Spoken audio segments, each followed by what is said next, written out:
Hello everyone, I am back, and it has been one hectic week for me. This video was supposed to come out much earlier, but stuff happened this week. Namely, my condo flooded after a freak rainstorm, and without my knowing, there was clogging in a storm drain right outside my front door, and started raining. It's actually thundering right now. Oh my goodness. Hopefully the storm drain holds up. I don't want to get flooded again while I'm filming this, but in any case, yeah, my condo got flooded. Fortunately, the damage was very minimal. It was only the hardwood floors, the only thing that really got damaged. Thank God. No furniture, no possessions, nothing like that. No electronics.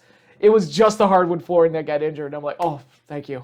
Of all the things that got damaged, I'm glad it was that because I was going to have that replaced anyway. So, and I was procrastinating getting that done. It's like, okay, now I have to get that done.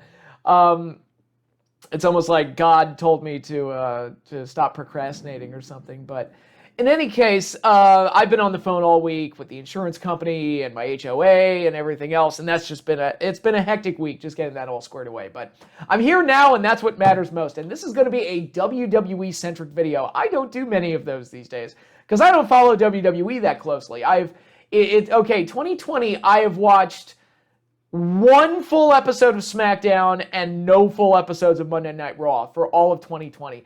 And I'm okay with that. I'm like, I'm okay. I don't need to waste my time on that shit. But there's been plenty of goings on with the WWE this week, and I think it's worth bringing up, so I might as well just talk about it and give my thoughts on it.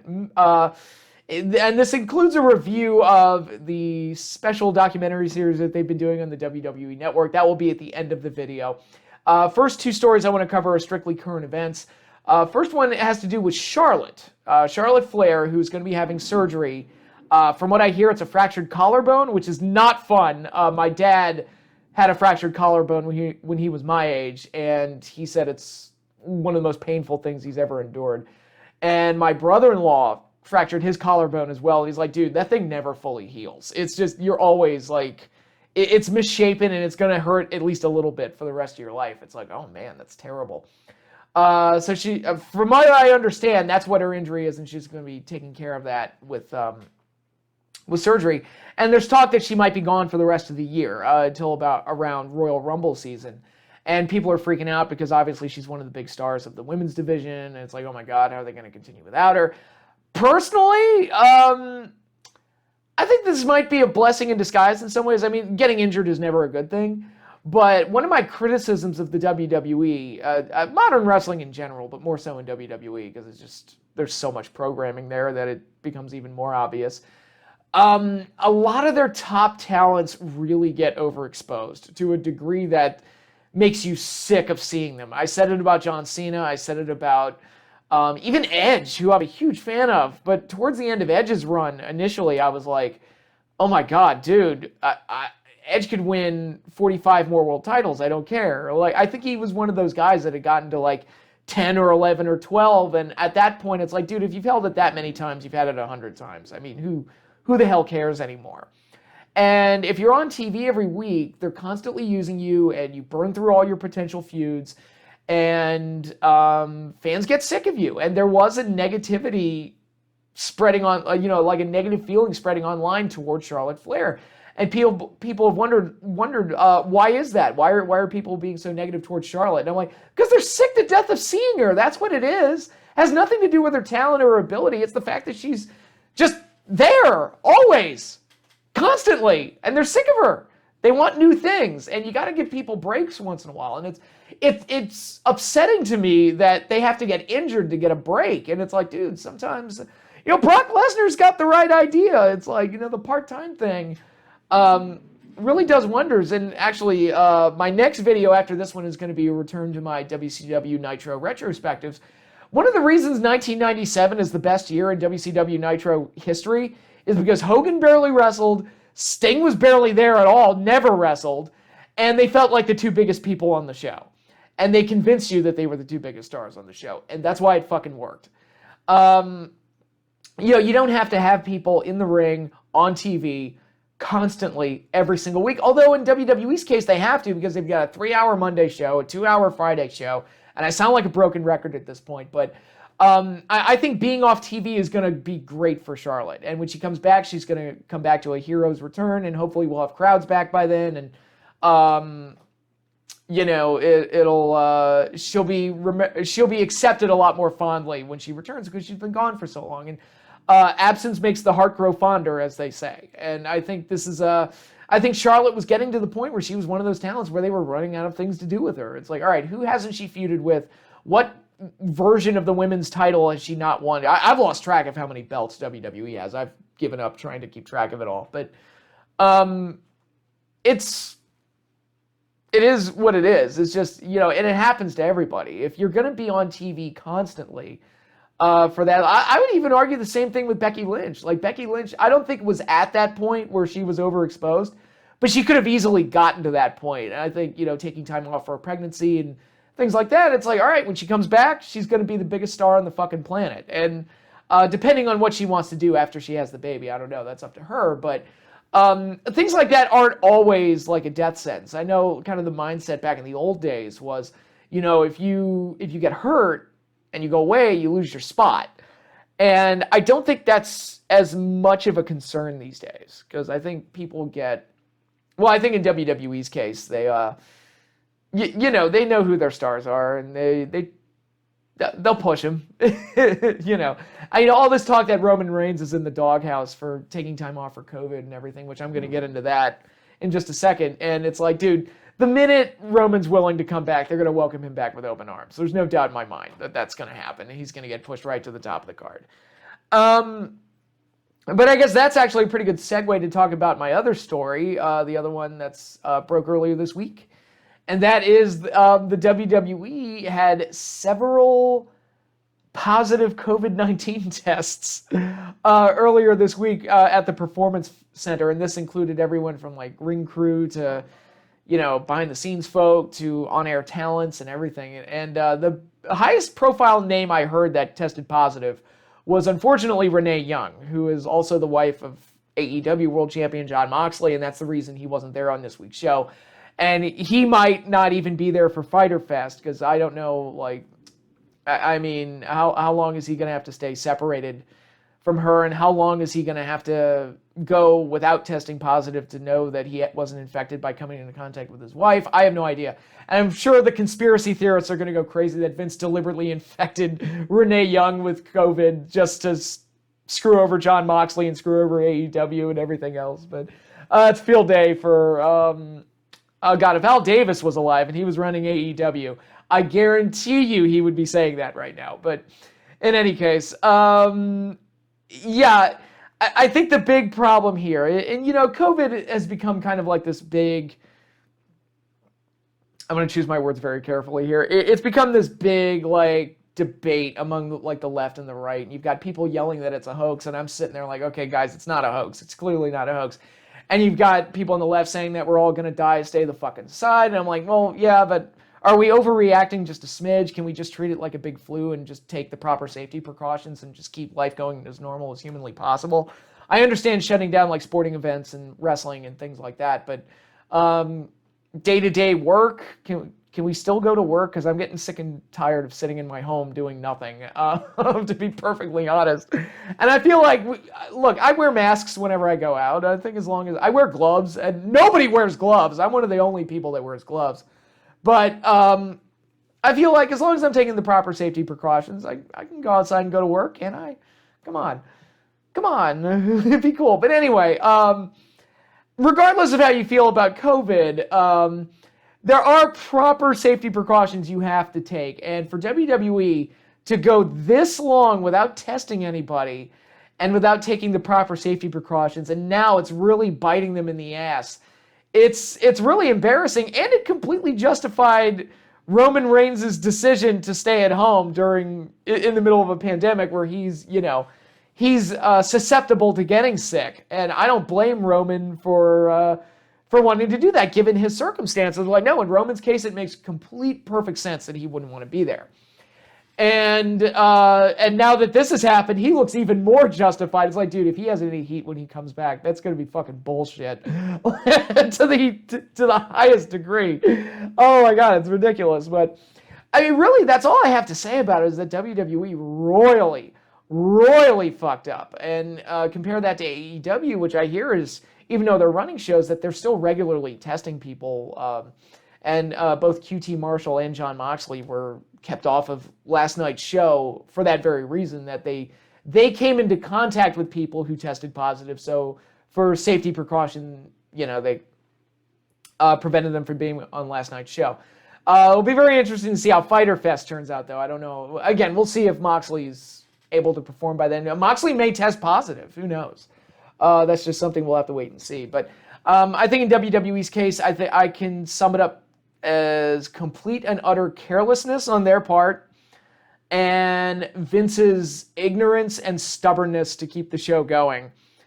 And and I think that, both WWE and AEW, the justification for them still running shows in the middle of a pandemic is largely, if they don't run original content, they could lose their TV deals, which would suck immensely for either company. And I understand that.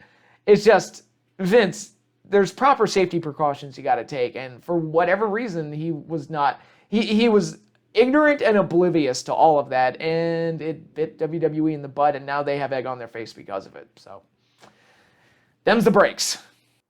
And with all of that unpleasantness out of the way, let's talk about Undertaker: The Last Ride, which concluded just a few days ago. And I want to give my full thoughts on the 5-part documentary series, which, to be perfectly honest, is one of my favorite things that I've ever watched on the WWE Network, at least as far as their original programming is concerned. Very well put together, very well done documentary series covering, I guess, the last few years of The Undertaker's career and trying to chronicle the last ride as Undertaker almost tragically tries to find that perfect moment to walk into the sunset. And that was really what captured my attention while watching this entire thing, because if you've watched my videos for any length of time, you know that I've been super, super critical of The Undertaker the last probably the entire time I've been on YouTube, which is almost a decade. So I've been very critical of him, and I've especially been crying for him to retire pretty much since WrestleMania 30. I know you don't want to go out on a match where you were concussed and you don't remember any of it, but at the same time, it's like, dude, streak's over. That's probably where it should have ended. But what the documentary series really captured, if you watch all 5 parts, it's this tragic cycle of him trying so desperately to get that perfect time to walk out. And he expressed, there's some flashbacks to like WrestleManias 25 and 26, where Shawn was able to walk out with his head held high. And that's what Undertaker really wants. He wants to go out on like a 5-star, classic. And that's what he wants to leave on. But with each attempt, it was like this constant cycle of, okay, this is going to be the one. Then the match turns out to be a fiasco. Oh shit, now I have to redeem myself for the fiasco. Then he comes back, has a match that's not a disaster. And then he's like, okay, now I can have the classic that I can go out on. And then it's just this constant cycle that keeps repeating itself. And like I said, I was as critical as Undertaker as anybody, but I think what this series really captured was the... and Triple H kind of talked about it on the documentary a little bit, was the addictive nature of pro wrestling and how the people that do it for a living really, really love doing it, and it's really hard to walk away. They interviewed people like Edge and Batista who've been at similar crossroads in their careers, and they had to walk. And Edge eventually came back. So there is this addictive quality to the wrestling where you have guys like Ric Flair, who's in his 60s, that doesn't want to hang it up, and you have guys like Hulk Hogan, who's like 65, I think. How old is Hogan? Like 67, 68, somewhere in that range. And he doesn't want it. He wants to have like one last WrestleMania match. And it's like, dude, no, don't. You can barely walk. Please don't do that. And I'm one of the ones, I've sat there. I said it with Jerry Lawler. I said it with Flair. I've said it with Taker, where it's like, look, I don't want to watch you die in the ring. That's my thing. I don't want to see that. So please walk away when it's time. And Undertaker just, it's probably been time for a while now, but he doesn't want to hang it up until he has the perfect moment to walk out on. And so you have this constant like, okay, the WrestleMania 30 match was a disaster. I need to come back and redeem myself. Has the match with Bray Wyatt. I didn't like that match, but not as bad as the Lesnar match. So it's like, all right, then he comes back and has those other matches with Lesnar, which were pretty solid, admittedly. They were much better. Then he has that match with Roman Reigns at WrestleMania 32, which was an absolute fiasco, which they say as much on the documentary. And that was one of the things I really admired about the documentary. Normally, WWE will try to sugarcoat their history and sugarcoat their matches. And this was a case where they were like, oh no, the main event to WrestleMania 32 was a fiasco. The Saudi Arabia matches, which seemed to be like a jinx with Undertaker whenever he went to Saudi Arabia. Like the tag match with Brothers of Destruction versus DX and the match with Goldberg, those were utter fiascos, and they put it out there front and center. Now, in the Goldberg match, I wish we had seen some behind-the-scenes footage on what happened after the match, because we got to see snippets of stuff like after the tag match where Shawn walks backstage and he goes, missed it by that much. And it's like, yeah, he knows.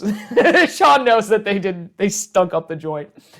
And with the Goldberg match turning out as poorly as it did, I would have loved to have seen what Taker and Goldberg were saying to each other backstage after it was over, because that that was a complete and utter fiasco. And Goldberg's another guy. I was like, dude, you had a great return a few years ago, stole the show with Brock Lesnar at WrestleMania 33. That should have been the end. If that had been the last Goldberg match, Lesnar was the first, as far as I know, Lesnar was the first person to ever kick out of the jackhammer. And it's like, yeah, that's the end. That's the end of Goldberg's career. Somebody survived the jackhammer and beat Goldberg clean. There you go. That's the end of his career.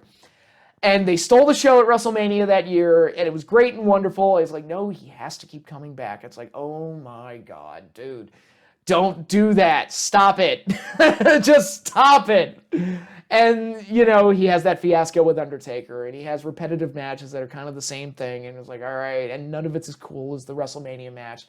And he had the perfect chance to walk out, and he didn't take it. And Undertaker probably should have walked out with the end of the streak. Again, that's not an ideal match to end on, but I think the poetic nature of ending on the end of the streak would have done his career justice and would have spared him a couple of these other mishaps that have happened in the last few years. But to see Undertaker out of character, being as real can be, talk about this stuff was really refreshing and really cool to see. And it's great to see him out of character at this point in his career, because it's like, dude, he should be doing that at this point. He should be the guy doing shoot interviews and going off and telling people about his career. I would love to read a book about Undertaker's career. I think that would be one of the most fascinating reads. And I think what it is with Undertaker, the comparison I've always made with him, it's kind of like The Simpsons. In the 90s, you could not find a bigger Simpsons fan than me. There was a point in my life when I was watching The Simpsons 7 hours a week. And this is before internet, this is before streaming services, this is before even DVD. And I was watching The Simpsons 7 hours a week because it would be on, reruns would be on for an hour a day. And then Sunday would be like the new episode. And I got a couple of VHS tapes that I would record episodes and watch those. So I was spending an inordinate amount of time watching The Simpsons at a time where there weren't enough options available to me to help me watch it for as long as I was. And there were some episodes I saw like 20, 30 times. I didn't care. I loved it. I loved the show. I couldn't get enough of it. The only show in the 90s that came close to getting that level of admiration for me was Seinfeld. And even then, that was a distant number two. And Seinfeld is absolutely brilliant, but it wasn't The Simpsons at its peak. To me, The Simpsons was like a completely different animal. That was back in the 90s. Nowadays, I'm sitting there begging and screaming for The Simpsons to stop because it's like, it is so far past its prime, it's sad. The voice actors sound old. The scripts aren't funny anymore. To get to every good joke, you've got to like sift through like a shit ton of garbage. The pacing isn't there anymore. The creativity isn't there anymore. The show seems horribly dated now compared to back in the 90s. I mean, how many families are single income families in 2020? I mean, come on, like it's not what it used to be. And I don't want to remember it for what it is now. I want to remember it for what it was back when I was a kid in the 90s. I want to talk about how great it was. I want to talk about how memorable everything was and how awesome The Simpsons were and how it was like this revolutionary thing. And it's the same thing with The Undertaker. In the 90s, you could not find a bigger Undertaker fan than me. Undertaker was my guy. In 1992, 7-year-old me, when I saw Undertaker turn face and save Randy Savage and Miss Elizabeth from Jake Roberts, he instantly became my favorite. Because, Hogan was getting ready to leave after WrestleMania 8. Piper was leaving. Jake was leaving. Savage was still there, but Savage was, getting older, and I'd seen Randy Savage. I don't want to say that Savage needed to hang it up at that point, but I was like, Savage was Savage, and I already liked Savage for what he could do. But you take that dark, spooky monster character and you turn him face, that's my guy. And Undertaker became my guy. And that was pretty much true all throughout the 90s. I loved The Undertaker. Loved him. And I would argue that he lasted longer than The Simpsons did, because there was a long stretch of time where The Undertaker was legitimately great. The American Badass, I didn't love it as much as the Dead Man, but I think it was a nice, like what I talked about with Charlotte Flair earlier, it was actually a nice way to give, the Dead Man a break, and, absence makes their heart grow fonder, and when he came back in 2004 as the Dead Man, it felt like a big deal. And so I thought the American Badass was a nice break from the character that we all knew and loved. And when he came back, I loved him, even though they did stupid shit with him, like Booker T and the Voodoo Woman, which I was like, what the hell are they doing? And the fucking concrete crimp match, I'm like, what the fuck are they doing? But, I still love that character. I love that gimmick for a long time. It wasn't until around 2009 when he beat CM Punk for the title and basically ruined all of SmackDown. Because, and I've talked about this before, but it's kind of like, you go back and look at that period for SmackDown, you had CM Punk on top as world champion after that amazing feud with Jeff Hardy. You had Chris Jericho and Edge, who were going to be feuding with each other, and they eventually got the world title match at WrestleMania, but I felt like they should have gotten the tag title match. It should have been Jericho versus Edge and Christian, but that's whatever, that's fantasy booking. And you had Rey Mysterio helping to elevate the Intercontinental title. He eventually put it on John Morrison, who looked like he was going to be the guy, like the next big babyface that was being built up. And you had guys like Drew McIntyre and Dolph Ziggler underneath who were going to move up, and there was talks that Punk was going to get a stable, and that would have created some spots for people. And once Taker beat Punk for the title, all of that went away. Ziggler's push got halted. McIntyre got rushed to the IC title after Morrison kind of got ruined, and Morrison couldn't move up to face Punk, and Punk got pushed down, and then when he formed a stable, those spots didn't mean as much because Punk was no longer the champion. The Straight Edge Society did well for what they had, but it still wasn't ideal because he wasn't the champion. So it just felt like another mid-card act on the show. All of them did the best they could with what they had, but it wasn't as good as it could have been. If they had done it when Punk was the champion, it would have been even better. A couple storyline things didn't get resolved, like why did Vince McMahon want CM Punk to be the champion? That didn't really get resolved. A bunch of things that got ruined because apparently CM Punk needed to be taught a lesson, and I'm like, okay, so you taught him a lesson and then you ruined the entire show in the process. Because SmackDown was the best show that WWE was producing at the time. And then once Taker won the belt, it was like, blew it up. So I lost a lot of respect for Taker after that happened. That felt like a Hollywood Hogan move, to be perfectly honest. And then it was year after year. He still could physically go. And so that wasn't really a problem. Again, the first time I started to see the signs of the aging was WrestleMania 30. And again, that was more the concussion than anything else. It wasn't because he was out of shape. But then I saw him again at WrestleMania 31. I'm like, ugh, that didn't look too good. And then I saw him at 32, and I'm like, oh, dear God, what the fuck? What was that? Well, when I saw him at the Royal Rumble that year, and I'm like, why is Undertaker fat? What is going on right now? So yeah, and to get Undertaker's perspective on what was going on during all of those events, where I was the guy in front of the TV yelling, it's like, oh my God, this guy should retire, what's going on? To get the perspective of the guy behind the scenes and what he was thinking and what he wanted, I thought added a lot of context to a lot of the things that were happening. And again, I appreciated the brutal honesty of it, that Undertaker knows that he didn't have good matches in those circumstances that I just named. He knew. He knew he wasn't physically there at WrestleMania 32. It was obvious to everyone. And it was nice to see them confront that. And because he kept getting caught in this cycle of, okay, I need to redeem myself. And then he goes, redeems himself, and doesn't have a fiasco. And it's like, okay, now I need to have that, like, 5-star classic to go out on, and this constant, like, chasing the dragon that he never catches. It's like South Park. You never catch the dragon. You just keep chasing it. And that's what it felt like while watching this thing. But to see, like, that side of Taker made him feel a lot more human. I think was a nice, engaging story all the way through. Even if it did, I could see people criticizing it for feeling repetitive, because it is kind of the same thing where it's like, I want to have a classic. Oh my God, that sucked. I need to come back and redeem myself, and blah, blah, blah, blah, blah, all that other stuff. But for me, it was like, that's the tragedy of the whole thing, is that he may not get that. He may not get that 5-star classic to go out on. And knowing how this past WrestleMania turned out, it's like, well, he's still not technically gotten what he wanted. The Boneyard match was well done, well shot, very well produced.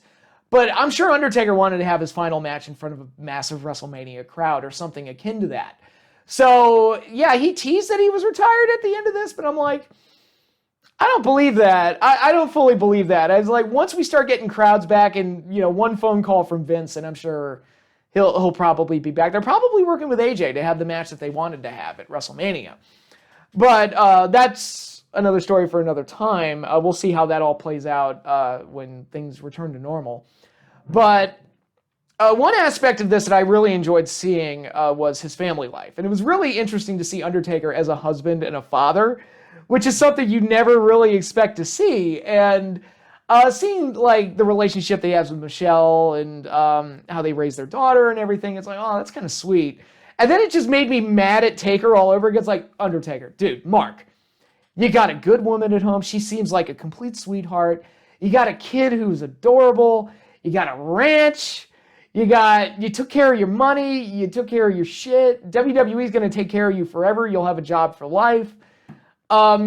Just hang it up, dude. Spend time with the family. Like, that's a beautiful family you've got there. Just go spend time with them. They seem wonderful.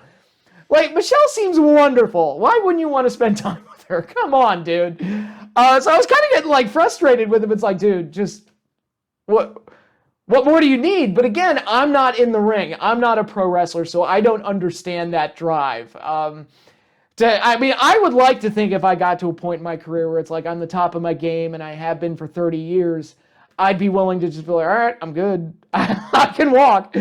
But a lot of people, it's, I remember Hulk Hogan saying it once, where he told his wife once, if I have one good year in New York, I can retire, and that's it. And then 1 year turned to 2, and 2 turned to 5, and 5 turned to 10. And before you knew it, Hulk Hogan had, like, at the time, the longest run ever. And it's addictive. It must be addictive. And, it's kind of like I know a lot of musicians have that too. It's like that rush of the crowd, man.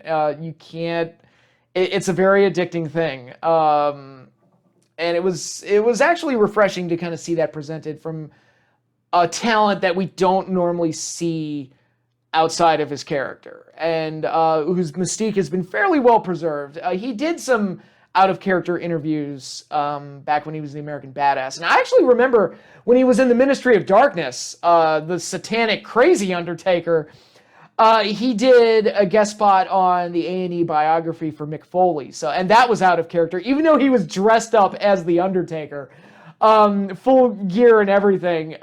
He was basically speaking like he was out of character. So it's not like we've never seen him out of character before, but it is exceptionally rare.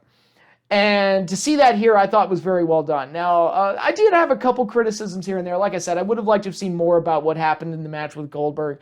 I would have liked to have seen the decision process on why the match with John Cena was as short as it was, because Taker seemed disappointed that it was short.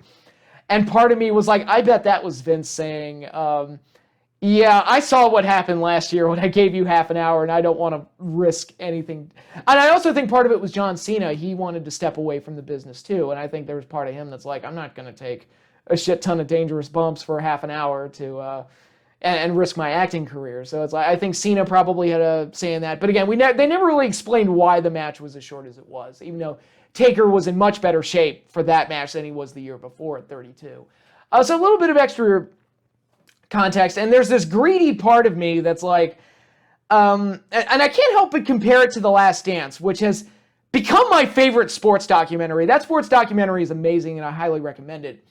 But in that one, it talks about the final championship that the Michael Jordan, Phil Jackson, Chicago Bulls won in the 1990s. And in doing so, they go back and forth between the past and the present, or what was, I guess, the past and the past. But they go back and forth between the Bulls' earlier championships, starting with like the beginning of Michael Jordan's run there, and then they go through each individual championship, and they basically show everything leading up to the final championship that they won, the sixth one. And it's amazingly well done, and I highly recommend it. A part of me was kind of hoping they would do something like that here with Undertaker, where it's like maybe they could go through, and maybe this is another project they can do for the network, but kind of go through the entire streak bit by bit and have Undertaker talk about each and every match that he had at WrestleMania, because that would be fascinating to get his opinions on it. It's like, yeah, I worked Jimmy Snuka. He was at the end of his career, and I basically squashed him, so that was that. Or, oh, Jake, I would love, because there's been a lot of brouhaha about the ending to the match with Jake, and, you know, Jake called an audible in the ring, and I would love to hear Undertaker's thoughts on that. I would love to hear his thoughts about, like, the match with Diesel, because that was, like, his first really good WrestleMania match. I enjoyed the match with Jake for what it was, and I am one of the only people on planet Earth that didn't hate the match with Gonzalez. But, you know, the match with Snuka was just a squash. The match with Bundy was terrible. So it's like, good WrestleMania matches in the early years with Taker, were, you know, you kind of got what you got. The match with Diesel was like his first like attempt at a good one, and it was a pretty solid match. And I would love to hear his thoughts on the match with Kane, which is my personal favorite that he had at WrestleMania. The match with Boss Man at 15, which was a fucking fiasco. I still say, even with the 32 match, I still say that one's his worst. That one at WrestleMania, that was a horrible, horrible match. But it would be interesting to hear Undertaker's thoughts on a lot of those. His match with Orton, which is a favorite of mine. So yeah, there's plenty of stuff to do there. And they did it a little bit. They talked about like the match at WrestleMania 28 with Triple H and his matches with Shawn a little bit, but there's more to cover there. And I would love to see like a little bit more. I would like to see something like that where they basically go through the entire streak and basically do like the shoot style interview with Undertaker talking about all of the matches in the streak. I think that would be really fascinating. But for what it was, I thought The Last Ride was an excellent documentary series. I really enjoyed watching it. It's one of the best things that the WWE Network has ever produced. One of their best pieces of original content. And I'm including NXT like takeovers in that. Like I enjoyed it that much. I would probably put this above a lot of even the takeover specials that I've seen on the network. I just really enjoyed it. And it was like, this is just, it presented something fresh and exciting and interesting and kind of sad in a way. Because even with the ending where he said, I think I can walk away now. And I'm like, I don't think that's true, buddy. I think the minute we start getting crowds back, Vince is going to call you and we'll be playing this song again. But we'll see. And I'm sure the match with AJ was probably designed to be his last match. And then COVID-19 happened and ruined everything. But it's just, it's like he's jinxed. He can't get the farewell match that he wants. But in any case, that's the end of my thoughts on the documentary. Thanks again, everybody, for watching. Be sure to like, subscribe, comment down below. Follow me on Twitter. The link is in the description, so be sure to click on that. So that is all I have for you now. Thanks again, everybody, for watching, and I'll see you all later.